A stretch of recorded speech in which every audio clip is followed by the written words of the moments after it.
Class 9-এর আমরা পদার্থের গঠন ও ধর্ম এই চ্যাপ্টারটি শুরু করছি। এটা তোমাদেরই আবেদন ছিল, সেই অনুযায়ী আমি এই চ্যাপ্টারটা শুরু করছি। দেখো, পদার্থের গঠন ধর্ম। প্রথমেই প্রবাহী পদার্থ সম্পর্কে আমরা আলোচনা করব। তরল এবং গ্যাসীয় এই পদার্থগুলো প্রবাহী পদার্থ, কারণ এদের কোনো দৃঢ়তা নেই, এদের কোনো নির্দিষ্ট জ্যামিতিক আকার বা আকৃতি নেই।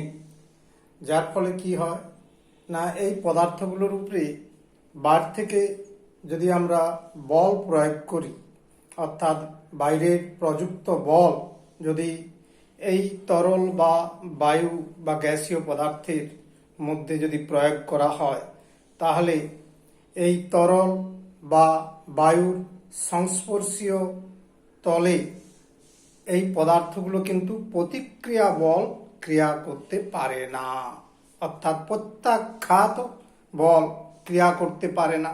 তার মানে এখানে প্রতিক্রিয়া বল না থাকার জন্য এই তরল বা গ্যাসীয় পদার্থগুলো আমার একদিক থেকে অন্যদিকে ধাবিত হয়, অর্থাৎ প্রযুক্ত বলের অভিমুখেই গতিশীল হয়। এই গতিশীল বা প্রবাহ, এটাই হচ্ছে এই পদার্থগুলোর অন্যতম বৈশিষ্ট্য। তার মানে যে পদার্থগুলো প্রবাহিত হয় একদিকে একটা নির্দিষ্ট অভিমুখে ধাবিত হয়, তাদেরকেই প্রবাহী পদার্থ বলা হয়। তরল এবং গ্যাসীয় পদার্থগুলো সহজেই প্রবাহিত হতে পারে, তাই এইগুলোকে আমরা ফ্লুইড বা প্রবাহী পদার্থ বলে থাকি।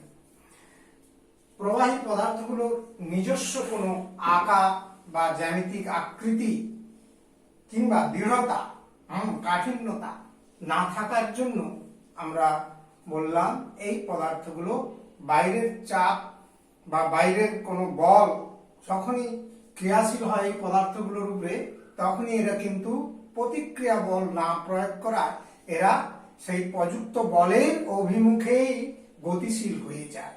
যেমন আমি এইখানে ফার্স্ট পয়েন্টে কথাগুলো লিখেছি, দেখো যে যাহা প্রবাহিত হয় তাকেই প্রবাহী বলা হয়। তরল এবং গ্যাসীয় পদার্থ সহজেই প্রবাহিত হতে পারে বলেই এদেরকে প্রবাহী বা ফ্লুইড বলা হয়। প্রবাহীর নিজস্ব কোনো আকার বা আকৃতি কিংবা দৃঢ়তা নেই। নেক্সট আমরা বলছি এই ঘাত এক প্রকার বল। হ্যাঁ, যে প্রবাহী পদার্থের উপরে আমরা ঘাত বা যাকে বলা হচ্ছে বল ক্রিয়া করলে কি ঘটনা ঘটে না, সেটা প্রবাহিত হয় বলে আমরা জানলাম এখনই। এই ঘাত বলটা কি বলা যায়, দেখো যে প্রবাহীর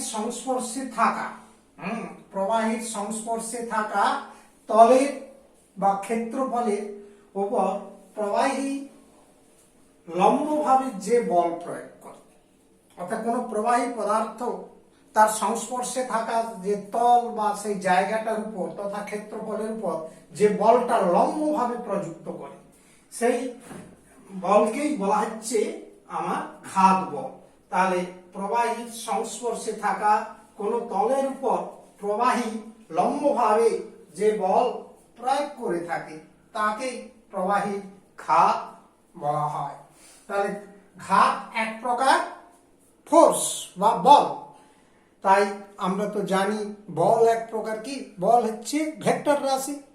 কেমন কাজে ঘাতও এক প্রকার ভেক্টর রাশি হবে, একটি ভেক্টর রাশি বলে মাথায় রেখো। হ্যাঁ, ঘাত কাকে বলে তাহলে আবার বলছি, দেখো প্রবাহীর সংস্পর্শে যে তলটা সংস্পর্শে থাকে সেই তলের উপর অর্থাৎ ক্ষেত্রফলের উপর জায়গাটার উপর প্রবাহী লম্বভাবে যে বল প্রয়োগ করে তাকে প্রবাহী ঘাত বলা হয়। ঘাত এক প্রকার বল, তাই এটি একটি ভেক্টর রাশি। তাহলে ঘাত আর বল বিষয়টা যেন সমার্থক হয়ে দাঁড়ালো। তাহলে এর এককগুলো কি আসবে না, বলের একক তোমরা সিজিএস এককে জানো ডাইন, আর এসআই একক জানো নিউটন, কাজে ঘাতেরও একক অনুরূপ ভাবে সিজিএস পদ্ধতিতে হবে ডাইন এবং এসআই পদ্ধতিতে একক হবে নিউটন। ঘাতের মাত্রা কি হতে পারে, হ্যাঁ ডাইমেনশন অফ, হ্যাঁ থ্রাস্ট, ঘাতের ইংরেজি থ্রাস্ট। তাহলে এই ঘাতের মাত্রা কি হবে না, বলেরই মাত্রা, আর বল তোমরা তো জানো ভরের মাত্রা আর হচ্ছে ত্বরণের মাত্রার গুণফল। তার মানে তো ভরের মাত্রা তো ক্যাপিটাল এম, আর ত্বরণের মাত্রা কি L/T², দ্যাট ইজ mL/T⁻²। এটা হচ্ছে তোমার ঘাতের মাত্রা। তাহলে ঘাতের মাত্রা হচ্ছে বলের মাত্রারই সমার্থক হবে, দ্যাট ইজ mL/T⁻²। তাহলে এটি হচ্ছে ঘাতের মাত্রা, বিষয়টি জানলে। এবার ঘাতের একটা এক্সাম্পল আমরা দিচ্ছি। একটা টেবিলের উপর যদি একটা বই রাখা হয়, বইটির ওজন বল সবসময় টেবিলের সংস্পর্শে থাকা তলের উপর কি করবে, প্রযুক্ত হয়। তার মানে লম্বভাবে ওই বলটা ক্রিয়া করছে, তার মানে বইটার এই ওজন বলটাই হচ্ছে একটা ঘাত বল, হ্যাঁ একটা ঘাত।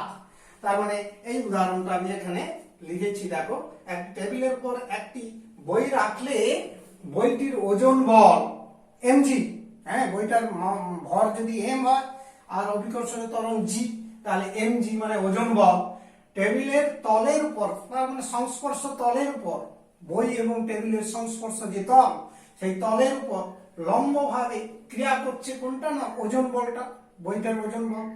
তাই বইটির ওজন বল এক প্রকার ঘাত। আমরা বিষয়টি তাহলে ঘাত সম্পর্কেও ধারণা করলাম। নেক্সট দেখো চাপ। আমরা তরল আর বায়ুর চাপ এই রাশিটি শুরু করেছি।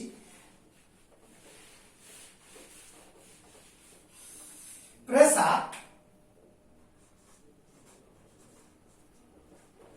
এই রাশিটি সম্পর্কেও ধারণা আমাদের মনে রাখতে হবে যে কোন তলের একক ক্ষেত্রফলের উপর লম্বভাবে যে বল প্রযুক্ত হয় তাকেই আমার হচ্ছে চাপ বলা হয়। তাহলে কোন তলের যে কোনো তলের একক ক্ষেত্রফলের উপর, কোন তলের একক ক্ষেত্রফলের উপর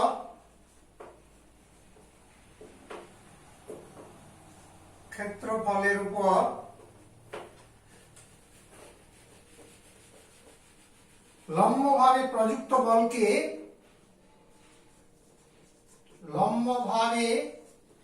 প্রযুক্ত বলকে চাপ বলা হয়। তার মানে একক ক্ষেত্রফলে প্রযুক্ত বলই হচ্ছে চাপ। তার অর্থাৎ চাপ রাশিটা তাহলে কি দাঁড়াবে না, চাপ ইজিক্যাল টু বল বাই ক্ষেত্রফল, আর বলটা তো একটা এখানে ঘাত বলে আমরা প্রকাশ করেছি, তার মানে ঘাত বাই ক্ষেত্রফল, এই রেশিওটি হবে। কারণ ঘাতও এক প্রকার বল, কেমন, তাহলে লম্বভাবে প্রযুক্ত বলটাই তো ঘাত, তার মানে এখানে ঘাত বাই ক্ষেত্রফল এই রাশিটা হচ্ছে চাপে হচ্ছে প্রকাশিত সাংকেতিক মানে সংক্ষেপে প্রকাশিত রূপ। এবং এই রাশিমালাটা থেকে আমরা চাপের মাত্রাও বের করে নিতে পারি। তাহলে চাপের মাত্রা ইজিক্যাল টু কি আসবে না, ঘাতের মাত্রা দ্যাট ইজ বলের মাত্রা বাই হচ্ছে আমার ক্ষেত্রফলের মাত্রা, এই রাশিটা আসবে। তার মানে দেখো ঘাতের মাত্রা, এখানে আমি থার্ড ব্র্যাকেট না দিয়ে লিখছি, দেখো ঘাতের মাত্রা বাই হচ্ছে ক্ষেত্রফলের মাত্রা,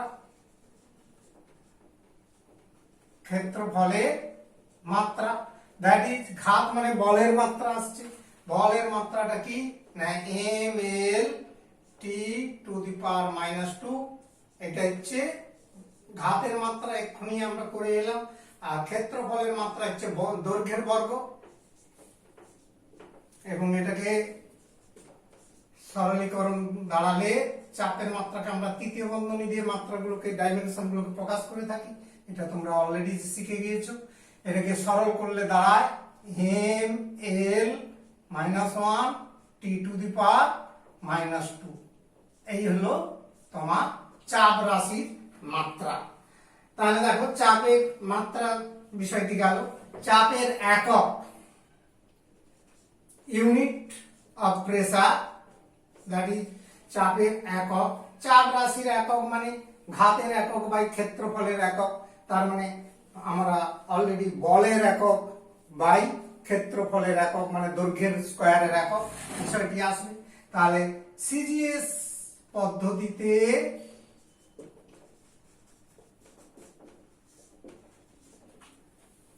চাপের একক হলো ডাইন পার স্কয়ার সেন্টিমিটার, ডাইন পার সেন্টিমিটার স্কয়ার,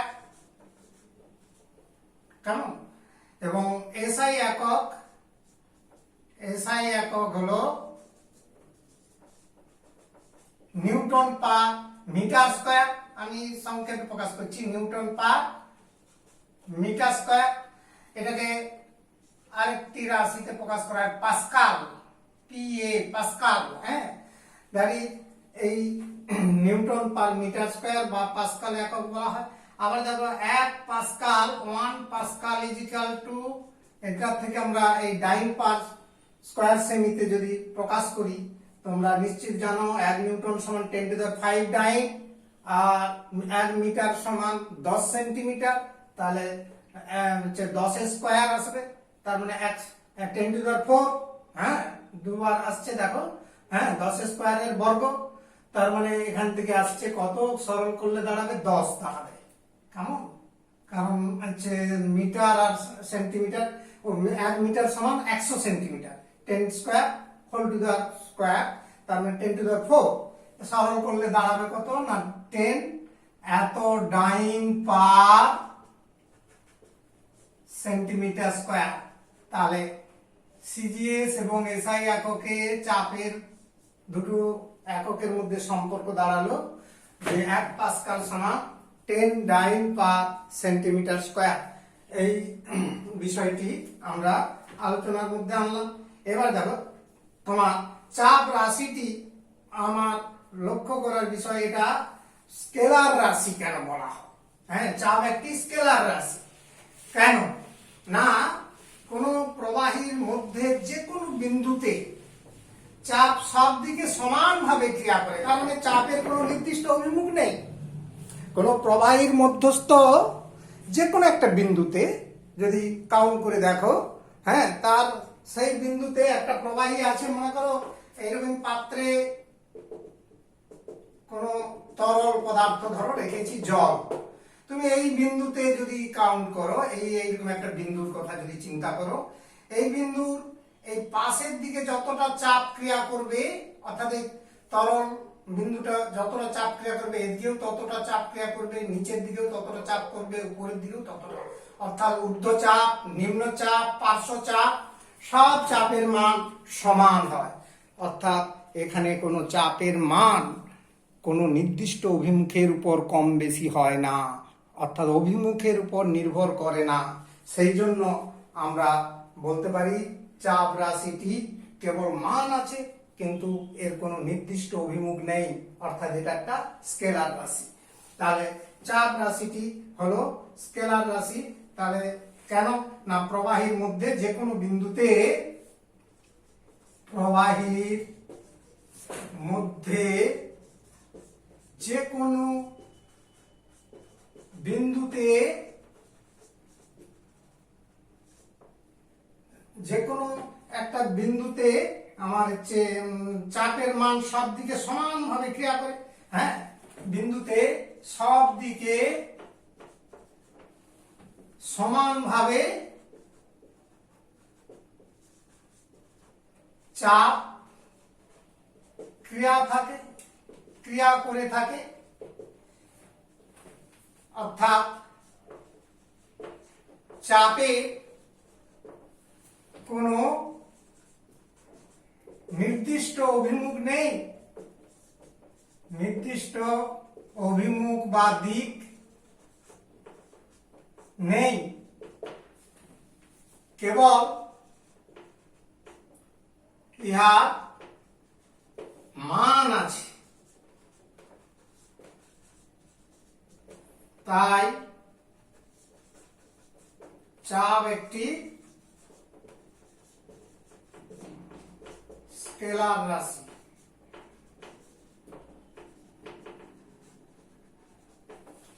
এই হচ্ছে বিষয়টার কথা মাথায় রেখো। তাহলে চাপ একটা কেন স্কেলার রাশি সে সম্পর্কে ধারণা করলে যে একটা যে কোনো বিন্দুতে তুমি দেখবে যে চাপের মানটা সব দিক থেকে সমানভাবে ক্রিয়াশীল হয়। পার্শ্ব চাপ কিংবা নিম্নচাপ কিংবা ঊর্ধ্বচাপ, এই তিন প্রকার যে চাপ রয়েছে এখানে তরলের যে কোনো বিন্দুতে, সেই মানগুলো পরস্পর সমান হবে।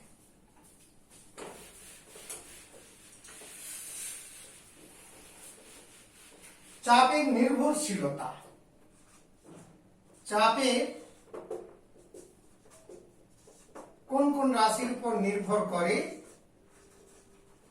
নির্ভরশীলতা আমরা কিছুক্ষণ আগেই জানলাম, চাপ ইজিক্যাল টু ঘাত বাই ক্ষেত্রফল।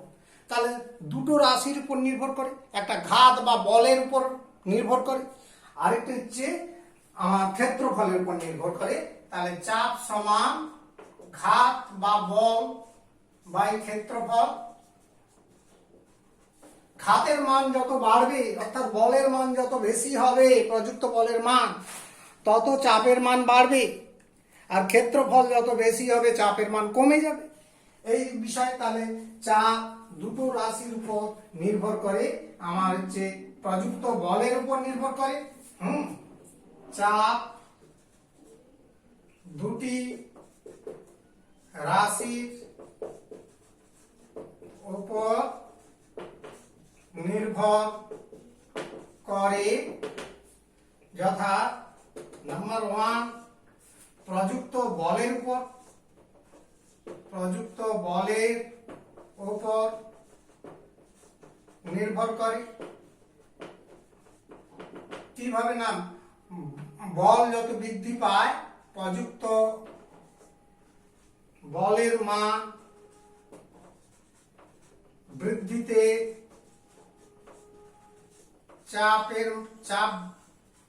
চাপের মান বাড়ে। যত বাড়বে চাপও বাড়বে বলের মান বৃদ্ধিতে। 2 ক্ষেত্রফলের উপর, স্পর্শতলের ক্ষেত্রফলের উপর নির্ভর করে। স্পর্শতলের ক্ষেত্রফলের উপর নির্ভর করে। ক্ষেত্রফল বললে শুধু পরিষ্কার হবে না, যে স্পর্শতলের ক্ষেত্রফলের উপর নির্ভর করে। ক্ষেত্রফল স্পর্শতলের ক্ষেত্রফল যত বাড়ে চাপের মান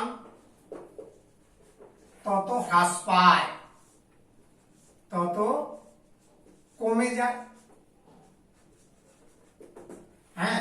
এটা আমরা এক্সাম্পলের কথা যেমন তোমাদের আমি বুঝিয়ে দিচ্ছি, মুখে শোনার চেষ্টা করো। একটা ধারালো ছুরি দিয়ে আপেল কাটো, সহজেই কাটা হয়ে যাবে।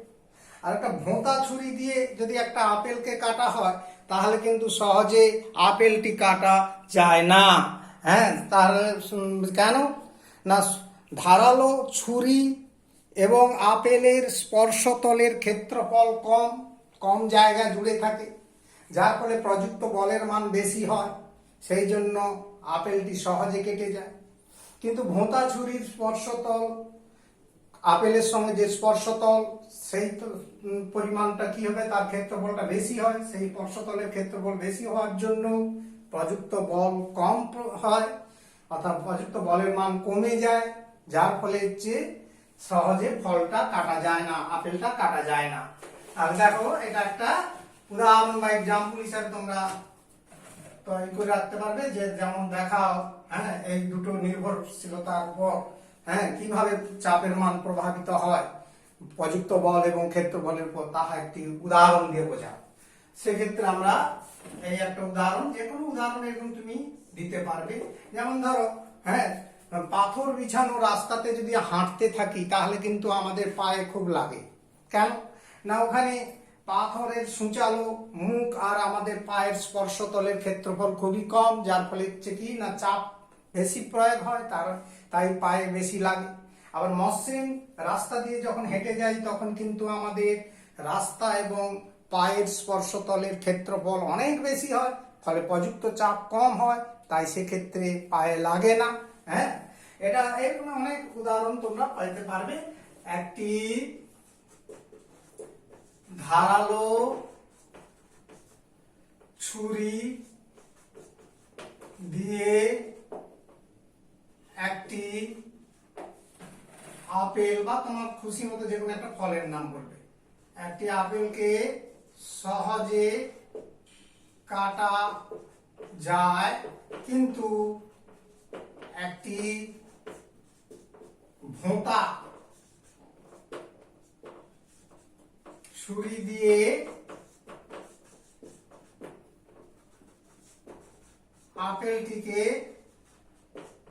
আপেলটিকে সহজে কাটা যায় না, কারণ ধারালো ছুরি ও আপেলের স্পর্শতলের ক্ষেত্রফল কম, স্পর্শতলের ক্ষেত্রফল কম হয় প্রযুক্ত বলের মান বেশি হয়, প্রযুক্ত বলের মান বেশি হয়, তাই এক্ষেত্রে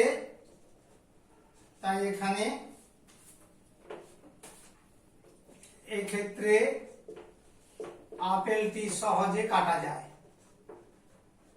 আপেলটি কে সহজে কাটা যায়। তাহলে আমরা এই বিষয়টি জানলাম।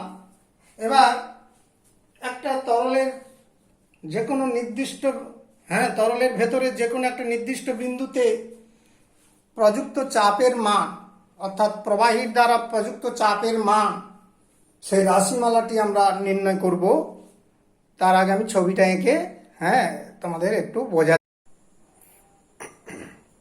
দেখো, প্রবাহীর মধ্যে তাহলে যেমন একটা তরল প্রবাহীর মধ্যে কোনো বিন্দুতে চাপের মান নির্ণয় করতে হবে কিভাবে, সেই ছবিটা আঁকার কথা বলছিলাম। ছবিটা আঁকলাম পরে, যে দেখো একটা পাত্র রয়েছে, এই পাত্রের মধ্যে কিছু পরিমাণ তরল নিয়েছি। তরল পদার্থটি একটা কোনো বিন্দু, মনে করো এই ও বিন্দু, এই বিন্দুটা, এই যে আমি এখানটা বিন্দুটা দেখাচ্ছি, মনে করো এইটা হচ্ছে ও বিন্দু। এই ও বিন্দুটাকে চাপ নির্ণয় করবো। এই ও বিন্দু, ডট বিন্দু দিলাম। আর একটু পরিষ্কার করে দিই। এই মাঝে যে বিন্দুটা দিলাম ওটা মনে করো ও বিন্দু, নামটা দিলাম এখানে ও। এই ও বিন্দুতে তরলের চাপ নির্ণয় করব।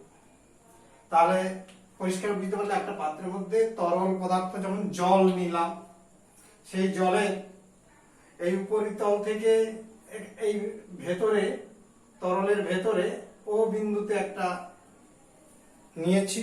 এই বিন্দুটা কল্পনা করার পর ওই বিন্দুর মধ্যে কতটা চাপ এই তরল পদার্থ প্রযুক্ত করে সেটা আমরা বের করব। তাহলে এটা করতে গেলে কি করছি না, ওই বিন্দু থেকে এই তরলের একবার উপরে পৃষ্ঠতল অনুভূমিক, তরলের পৃষ্ঠতল সবসময় অনুভূমিক ভাবে থাকে, কেমন সমতল ভাবে থাকে। সেই মুক্ত পৃষ্ঠে থেকে ওই ও বিন্দুর গভীরতা মনে করো এইচ, অর্থাৎ এখানে আমি এইচ এই সাইডে দেখাচ্ছি, এটা যদিও এই গভীরতার কথা বলা হচ্ছে। এই ও বিন্দু থেকে তরলের মুক্ত পৃষ্ঠের উচ্চতা এইচ। এবার ও বিন্দুর চারদিকে একক ক্ষেত্রফলের একটা সার্কেল তথা বৃত্ত কল্পনা করলাম, যে বৃত্তটাকে আমরা অনুভূমিক ভাবে ভাবছি। হ্যাঁ, এই অনুভূমিক তল কল্পনা করলাম এবং ওই অনুভূমিক তলটাকে ভূমি ধরে একটা তরল চোঙ তৈরি করলাম, তরল চোঙ আঁকলাম, যেটা ছবিতে এই যে চোঙটা দেখিয়েছি, পাইপ, যেমন জলের পাইপ চোঙ, তো সেরকম একটা তরল চোঙ কল্পনা করলাম। সেই তরল চোঙটা ওজনই হবে, অর্থাৎ ওই তরল চোঙের ওজনটা, হ্যাঁ এটা তো পুরোটাই তরল পদার্থ আছে, এই জন্য একটা কল্পনা করলাম একটা তরল চোঙ, এটা ওজনটাই হবে ওই ও বিন্দুতে তরলের চাপ। কেমন? ওই তরল চোঙের ওজনটাই হবে তরল ও বিন্দুতে তরল কর্তৃক চাপ। তাহলে এই কথাটাই এখানে পরীক্ষা পদ্ধতির একটা বর্ণনা দিলাম, বিবরণটা দিলাম, কিভাবে নির্ণয় করব। পরীক্ষা ঠিক বলবো না, এটা নির্ণয়ের প্রসেসটা বললাম, সেটা আমি এখানে লিখেছি। দেখো, ধরিলাম একটা পাত্রে ডি ঘনত্বের, অর্থাৎ এই তরলটার ঘনত্ব হচ্ছে স্মল ডি, ঘনত্বের কিছু পরিমাণ তরল রাখা আছে। তরলের উপরিতল থেকে, অর্থাৎ এই উপরিপৃষ্ঠ থেকে, হ্যাঁ তরলের উপরিতল থেকে এইচ গভীরতায় অবস্থিত ও বিন্দুতে তরলের চাপ নির্ণয় করব। অর্থাৎ এই ও বিন্দু, এই আবার দেখাচ্ছি ও বিন্দুটা এইটা, হ্যাঁ ওই ও বিন্দুতে তরলের চাপ নির্ণয় করতে হবে। এই ও বিন্দুতে তরলের চাপ নির্ণয় করতে হবে। এবার কি বলেছি, ও বিন্দুর চারদিকে একক ক্ষেত্রফল, এখানে আন্ডারলাইন করে রাখলাম, ক্ষেত্রফলটা এক একক। হ্যাঁ, একটি অনুভূমিক তল কল্পনা করা, অর্থাৎ একটা, হ্যাঁ পৃষ্ঠতল বলছি, একটা অনুভূমিক তল কল্পনা করলাম, যেটা ভূমিতল ধরে নিব। কিসের ভূমিতল? না তরল চোঙের, ওইটাই বলছি। ওই তলকে ভূমি ধরে একটি তরল চোঙের কল্পনা করলাম, যেন ওই তরলের একটা চোঙ। ওই তরল চোঙের ওজনই হলো ও বিন্দুতে তরলের চাপ। তাহলে এখানে আমরা বিষয়টা বোঝাতে পারলাম যে তরল চোঙের ওজনটা আমাকে বের করতে পারলে তরলের চাপ, ও বিন্দুতে তরলের চাপ নির্ণয় করতে পারবো। তা তরল চোঙের ওজন বের করতে গেলে তোমরা নিশ্চিত বুঝতেই পারছো, এই তরলের ঘনত্ব, মানে ওই চোঙটা মানে তো একটা তরল পদার্থ, তাহলে ওই তরল অর্থাৎ তরল চোঙের ভর এবং ওই তরলের ঘনত্বের গুণফল ইনটু ওজন, মানে ভর ইনটু অভিকর্ষজ ত্বরণ mg। তাহলে এমটা হচ্ছে কি না এই তরল চোঙের ভর, আর হচ্ছে তার হচ্ছে ভরটাকে আমরা জি দিয়ে গুণ করলাম। তাহলে আমরা দেখো প্রথমেই বলছি, দেখো তরল চোঙের ভর, তরল চোঙের ভর ইনটু অভিকর্ষজ ত্বরণ, অভিকর্ষজ ত্বরণ দ্যাট ইজ ইকুয়াল টু, এখানে তরল চোঙের ভরটা আমরা যদি বের করি, অ্যাকচুয়ালি ওর ভর মানে ওটা একটা, তো আমরা চোঙ ধরেছি, তাহলে চোঙের আয়তন আর ঘনত্বের গুণফল বলতে পারি। অর্থাৎ তরল চোঙের ভর মানে তরল চোঙের সমান তরল চোঙের আয়তন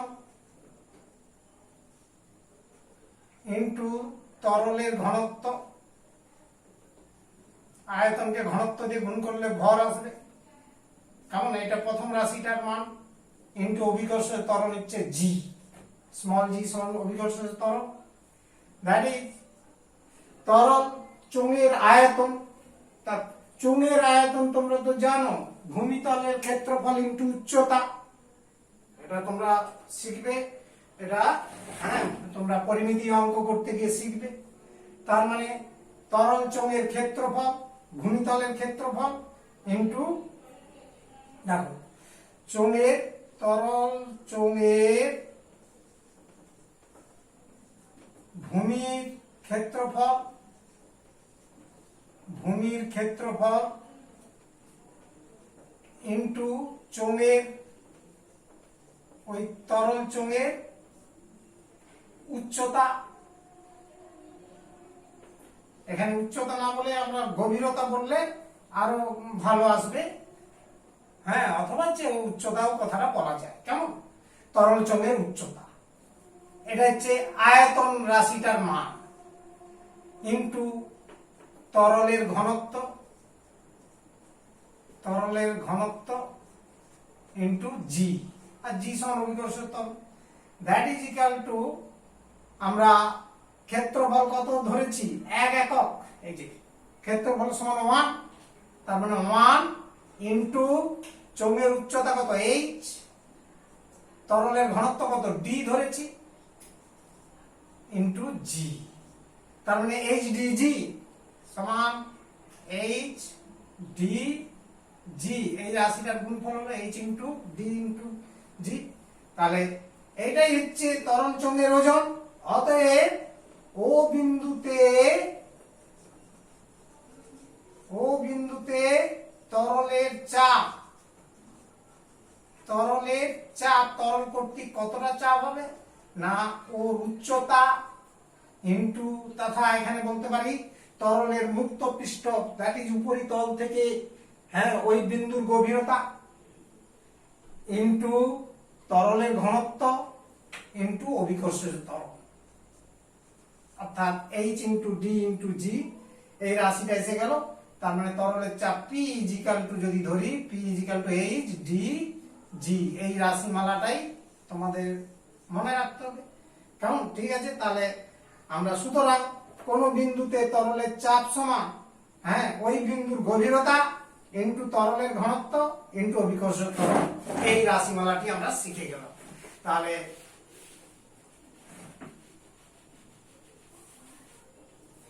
সুতরাং তরলের মধ্যে কোন বিন্দুতে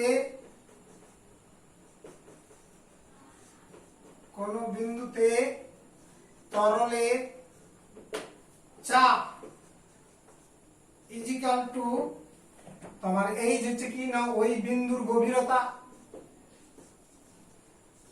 h, ওই বিন্দুর গভীরতা ইন্টু তরলের ঘনত্ব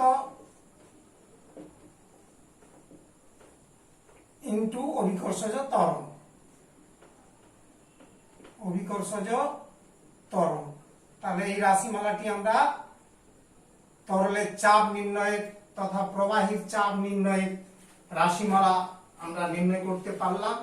তেমনি তরল যেমন নির্ণয় করলাম, ঠিক গ্যাসের ক্ষেত্রে যেমন বায়ুর চাপ, আমরা ব্যারোমিটারের সাহায্যে বায়ুর চাপ নির্ণয় করতে পারি। ব্যারোমিটার কিভাবে চাপ নির্ণয় করা হয়, যদি কখনো সময় কোনোদিন হয়, তাহলে ল্যাবরেটরি বা প্র্যাকটিক্যাল রুমে গিয়ে ব্যারোমিটার নিয়ে আমরা হাতে নাতে করিয়ে দেখিয়ে দেবো, এবং তার গঠন বিবৃতি সবকিছু ওখানে সুবিধা হবে। কারণ এখান থেকে তোমাদের ঠিক হাইলাইট করে বোঝানো এটা টাফ হয়ে যাবে, পার্ট অংশগুলো দেখাতে সুবিধা হবে, তাহলে সেটাই হবে সব থেকে সুবিধাজনক। তো যাই হোক, সেক্ষেত্রেও বলছি আমার ওই পারস্তম্ভের উচ্চতা, যে বিন্দুতে চাপটা বের করবো আমরা, সেই বিন্দুর উচ্চতা ইন্টু হচ্ছে পারদের ঘনত্ব আর ইন্টু তোমার অভিকর্ষ ত্বরণ, এই মানটা বের করলে বায়ুর চাপও আমরা নির্ণয় করতে পারি ব্যারোমিটারের সাহায্যে। তাহলে এইভাবে আমরা এই রাশিগুলোর কথা শিখলাম। তাহলে প্রবাহীর মধ্যে কোনো একটা বিন্দুতে প্রবাহীর চাপ সমান HDG, এই রাশিমালা আমরা শিখে গেলাম।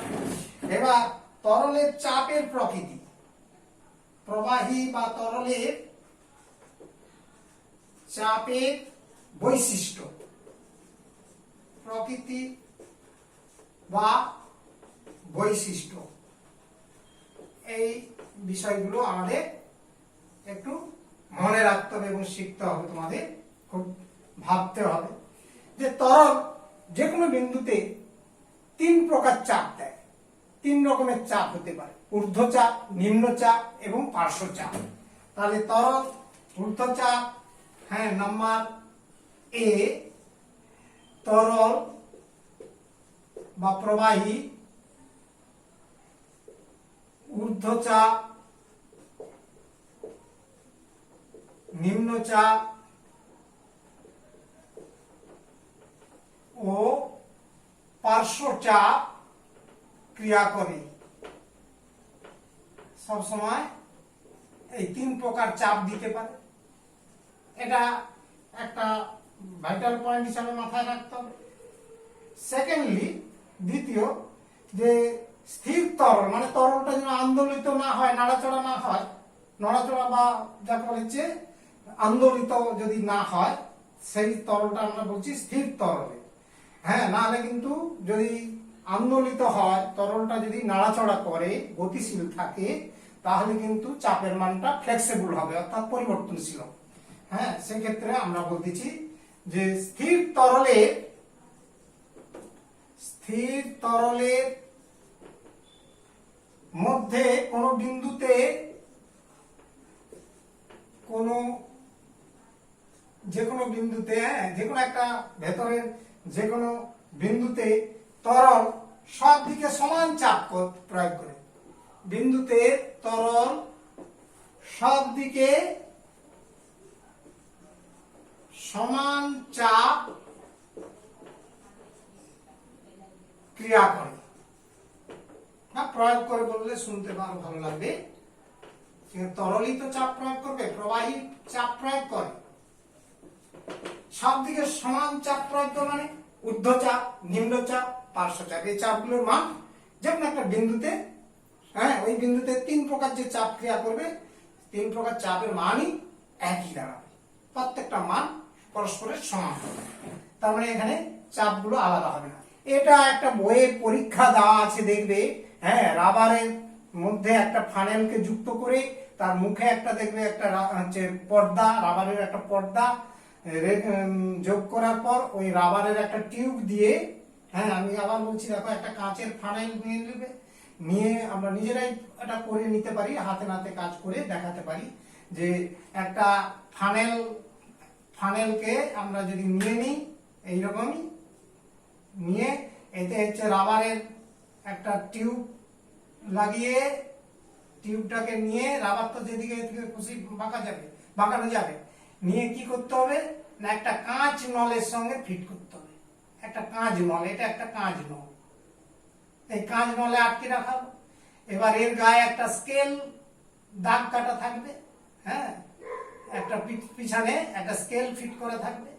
এবারে এর মধ্যে একটা রঙিন তরল পদার্থ যদি রেখে দিই, এক বিন্দু, ধরো রঙিন তরল মানে জল, 1 ফোঁটা রঙিন জল এই কাঁচের টিউবের মধ্যে প্রবেশ করে দিলাম।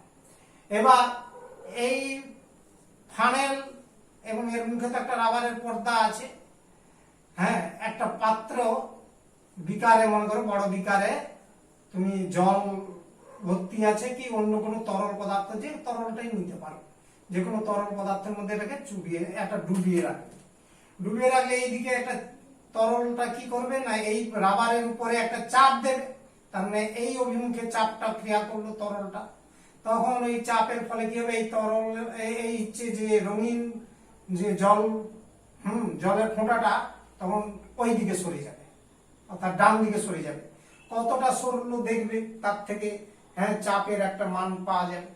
এবার এই ফানেলটাকে আবার একটু, হ্যাঁ, ওই বিন্দুতে স্থির রেখে, যেই বিন্দুতে আমরা চাপটা কাউন্ট করছি ওইটাকে স্থির রেখে চুঙিটাকে কি করতে হবে, এই রাবারের এটাকে সরিয়ে ধরো, এবারে ওই ফানেলটাকে নিচের দিকে করে দিলাম, অর্থাৎ মুখটা নিচের দিকে হয়ে গেল। তখন তার কি হবে না, এই নিচের দিকে তরল চাপ দিবে, তখনও দেখবে যে চাপটা দিল ওটা যতটা সরেছিল সেই একই বিন্দুতে স্থির রয়ে গেছে, অর্থাৎ আগে যতটা চাপ প্রয়োগ করেছিল পরেও ততটা চাপ প্রয়োগ হচ্ছে। এখন তরলটা ঊর্ধ্বমুখী চাপ দিচ্ছে, তখন পার্শ্ব চাপ দিচ্ছিল। এবার ওই এটাকে ফানেলটাকে আমরা আবার ঘুরিয়ে, হ্যাঁ, অর্থাৎ এই রাবার নলটাকে আবার ঘুরিয়ে ফানেলের মুখটাকে ওপরের দিকে করে দিলাম, হ্যাঁ ওপরের দিকে করে দিলে তাহলেও দেখবে ওই তরল যে রঙিন তরলের বিন্দুটা একই জায়গায় রয়ে গিয়েছে। তার মানে প্রথমে আমরা বললাম এই মানে চুনিটা অর্থাৎ এই চুনটাকে, হ্যাঁ এই ফানেলটাকে আমরা প্রথম যখন নিমজ্জিত করি তখন যতটা ডান দিকে সরে গেছিল তরলের ওই রঙিন তরলের বিন্দুটি, ফোঁটাটি, ঠিক এখনো সেই একই বিন্দুতে থাকবে। তার মানে তিনটা ক্ষেত্রে চাপের মান একই দাঁড়াবে, যে একইভাবে সরণ হলো ডান দিকে যতটা সরেছে ওই রঙিন তরলের ফোঁটাটি, জলের ফোঁটাটি, পার্শ্ব চাপ, ঊর্ধ্ব চাপ, নিম্ন চাপ। এক্ষেত্রে কি তরলটা কি চাপ প্রয়োগ করবে না, এই যে পর্দাটা মুখের পর্দাটা রয়েছে এখানে নিম্ন চাপ প্রয়োগ করবে তরলটা। তার মানে এটা নিম্ন চাপের মানও একই হবে। তাহলে পার্শ্ব চাপ, নিম্ন ঊর্ধ্ব চাপ, নিম্ন চাপ, তিনটা চাপের মানই একই হবে। সেইটাই হচ্ছে এই দ্বিতীয় পয়েন্টের কথা বলা হচ্ছে, যে তরলের একটা কোনো নির্দিষ্ট বিন্দুতে, হ্যাঁ তরলের মধ্যস্থ কোনো একটা নির্দিষ্ট বিন্দুতে তরল পদার্থের চাপ সব দিকে সমান হবে। অর্থাৎ পাশের দিকে চাপ, উপরের দিকে চাপ, নিম্নের দিকে চাপ, সব চাপই একই মানে হয়ে দাঁড়াবে। এটা একটা খুবই গুরুত্বপূর্ণ বিষয়, এটা অবশ্যই বই থেকে তোমরা পড়বে। আর এটা তো বুঝালাম একটু হালকা করে, দেখিয়ে দিলাম, হ্যাঁ আরো স্ট্যান্ডার্ড করে করা যায়। তো যাই সেটা পরবর্তীকালে আমরা আরেকবার দেখিয়ে দেব। এবার দেখো স্থির তরলের মধ্যে, হ্যাঁ স্থির তরলের মধ্যে অর্থাৎ তরলটা যেন না আন্দোলিত হয় বা নাড়াচাড়া করে বা প্রবাহিত না হয়, স্থির তরলের মধ্যে আমার হচ্ছে যাকে বলা হচ্ছে একই অনুভূমিক তলে, একই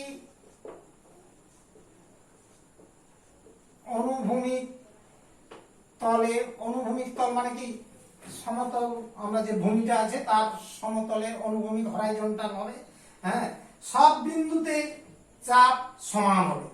তার মানে আমি দেখিয়ে দিচ্ছি, বিন্দুতে অনুভূমিক তলে সমস্ত বিন্দুতে আমি বুঝিয়ে দিচ্ছি, চাপ তরলের চাপ সমান হবে। সব বিন্দুতে তরলের চাপ সমান হবে। সেটা কি ব্যাপারটা না, এই যে একটা বিকারে আমি ধরো জল নিলাম বা অন্য কোনো তরল পদার্থ নিলাম, হ্যাঁ এই তরলটা আছে মনে করে এইখানে পাত্রের মধ্যে বেশ কিছু তরল রয়েছে। এবার অনুভূমিক মানে দেখো এইরকম একটা কল্পনা করলাম, তরলের ভেতরে যে কোনো একটা, এইটা কিরকম নিলাম না এই ভূমিতলের সমান্তরাল, অর্থাৎ এর সমান্তরাল একটা অনুভূমিক তল ওর উপরিতল কল্পনা করলাম।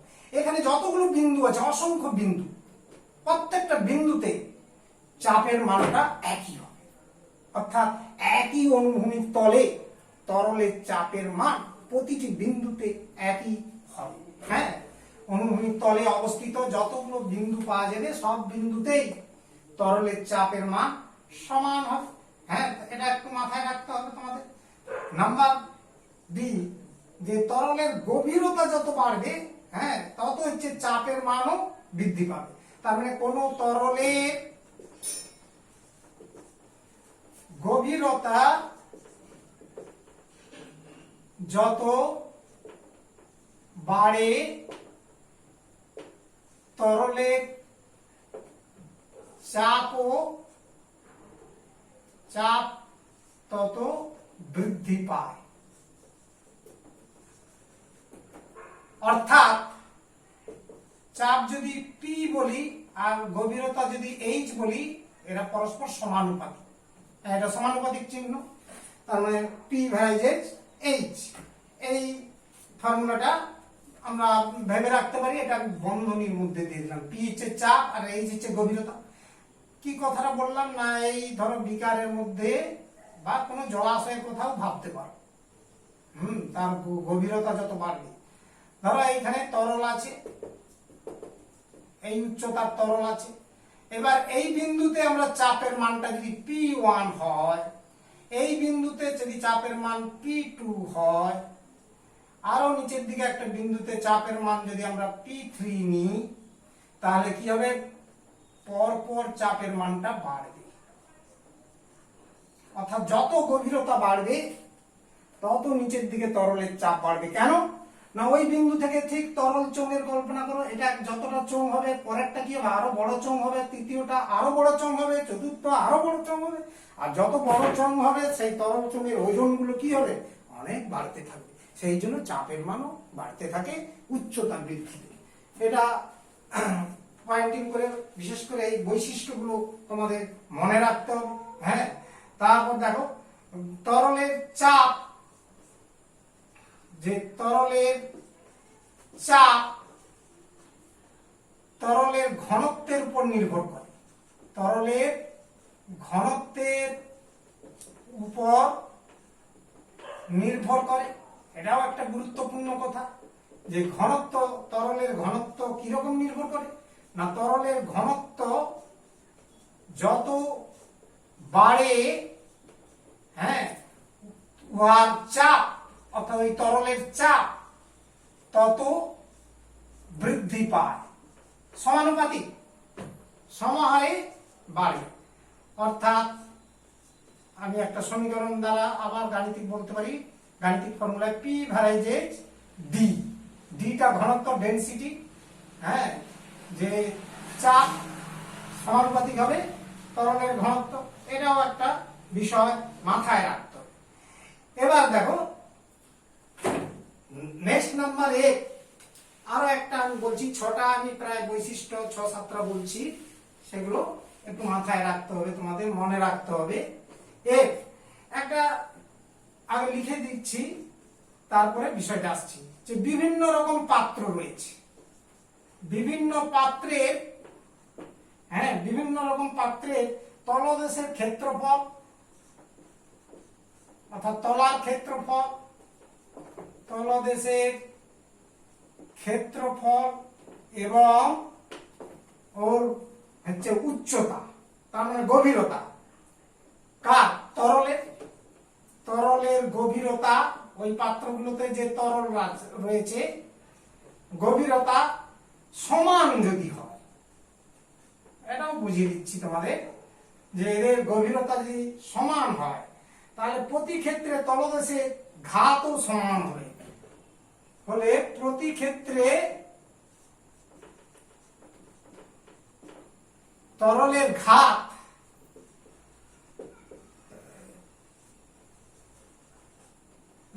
সমান হয়।